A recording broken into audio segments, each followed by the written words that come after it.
আসন্ন Netherland series ও Asia কাপকে সামনে রেখে ফিটনেস ক্যাম্প ও ব্যক্তিগত অনুশীলনে ব্যস্ত বাংলাদেশ জাতীয় ক্রিকেট দল। এরই অংশ হিসাবে কঠোর পরিশ্রমে ঘাম ঝরাচ্ছেন দুই পেসার তাসকিন আহমেদ ও তানজিম হাসান সাকিব।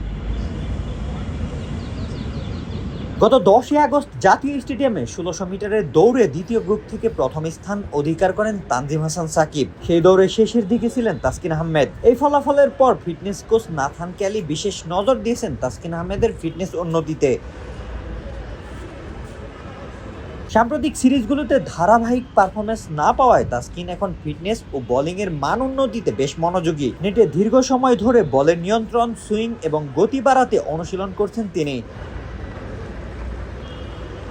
প্রচন্ড রোদে নেটে দীর্ঘক্ষণ অনুশীলনে দেখা গেছে তাসকিন আহমেদকে। তার লাইন লেন্থ ছিল যথাযথ, তবে সুইং ও গতি নিয়ন্ত্রণে কাজ চালিয়ে যাচ্ছেন তিনি। তারই পাশে দুর্দান্ত তানজিম হাসান সাকিবও দীর্ঘক্ষণ করলেন বল।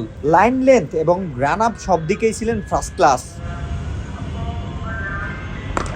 আর পাশেই দাঁড়িয়ে এই দুই বলারের বল দেখছিলেন মুস্তাফিজ, আর তাই তো তাসকিন আর সাকিব পেলেন অনেকটাই ভরসা। দুবাইয়ে আসন্ন এশিয়া কাপে পাকিস্তান, ভারত, আফগানিস্তান ও শ্রীলঙ্কার মতো শক্তিশালী দল অংশগ্রহণ করবেন।